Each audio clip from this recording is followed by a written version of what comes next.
আসসালামু আলাইকুম রহমতুল্লাহ বরকাতুহু। সুপ্রিয় দর্শক, আমরা অবশ্যই অবগত আছি যে ফেনী, কুমিল্লা সহ বিভিন্ন জেলার মধ্যে বন্যার যে আক্রমণ দেখা যাচ্ছে, সেই বন্যায় প্রভাবিত হয়ে বন্যায় প্লাবিত হয়ে বিভিন্ন ঘরবাড়ি ধ্বংস হচ্ছে এবং অনেক বৃদ্ধ বৃদ্ধা, যুবক যুবতী ও অনেক শিশু মৃত্যুবরণ করছে। ইন্টারনেটের মধ্যে যে সংবাদগুলো আসছে সেইগুলো দেখলে এবং সেইগুলো শুনলেই ঘাস শিউরে ওঠে এবং কলিজা যেমন ছেড়ে যায় ভালো দুঃখের সংবাদও আসে এবং অনেক সময় চোখের পানিও ধরে রাখা যায় না। এই ধরনের যে বিষয় বাংলাদেশের বিভিন্ন জেলার মানুষের উপর যে চলছে, এই বিষয়ের জন্য দায়ীকে আমরা এক বাক্যে আমরা বলি যে এই সব কিছুর জন্য ভারত এবং ভারতের দাদারা দায়ী। সুতরাং আমরা তাদের বিরুদ্ধে রুখে দাঁড়াতে হবে। দ্বিতীয়ত হলো, যারা এই প্লাবনে প্লাবিত হয়ে মৃত্যুবরণ করেছেন তারা অবশ্যই আল্লাহ তাআলার খাতায় শহীদ বলে গণ্য হবে। যদিও দেশীয় পরিভাষায় তাদেরকে শহীদ বলা হবে না, কিন্তু আল্লাহ তাআলার খাতায় তারা শহীদ বলে গণ্য।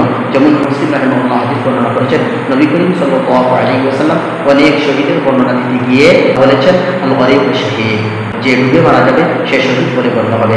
হাদিসটি বর্ণনা করেছেন ইমাম মুসলিম রাহিমাহুল্লাহ, হাদিস নম্বর 1915।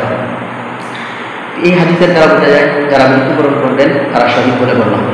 তাছাড়া কিছু মানুষ এমন আছেন যারা তাদেরকে উদ্ধার করার জন্য গিয়ে তারাও প্রাণ হারাচ্ছেন। যারা তাদেরকে উদ্ধার করার জন্য যাচ্ছেন তারা প্রত্যেকটি পদক্ষেপে তারা সওয়াবের ভাগী হবেন। প্রতিটি পাড়ায় পাড়ায় তারা একটি করে সওয়াব পাবেন এবং তারা একটু করে গুনাহ তাদের মাফ হবে। আর যারা তাদের উদ্ধার করতে গিয়ে নিজেদের প্রাণ হারাবে তাদেরকে আল্লাহ তাআলা বিনা হিসেবে জান্নাত দান করবেন বলে হাদিস শরীফের মধ্যে রাসূল সাল্লাল্লাহু আলাইহি ওয়াসাল্লাম বলেছেন।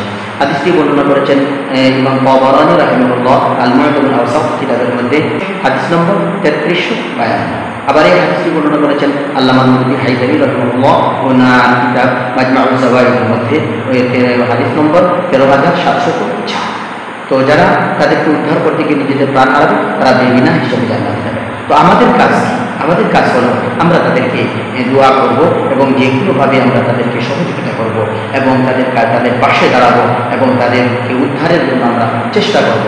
আর আমাদের সাধ্য অনুযায়ী আমরা তাদেরকে সাহায্য করব। মাত্র 10 টাকা করে হলেও আপনি প্রত্যেকে, পুরো মুসলমান যেন আমরা খালি না যাই, যে প্রত্যেকে কমপক্ষে 10টি টাকা হলেও তাদের সহযোগিতার জন্য আমরা বিভিন্ন ফাউন্ডেশনে দিতে পারি বা বিভিন্ন গ্রুপ যারা তাদেরকে দেখতে যাচ্ছে তাদের কাছে আমরা দেবো ইনশাআল্লাহ। আল্লাহ তাআলা যেন তাদেরকে সহযোগিতা করার তৌফিক দান করেন। আমিন। ওয়া আখিরু দাওয়ানা আলহামদুলিল্লাহি রাব্বিল আলামিন।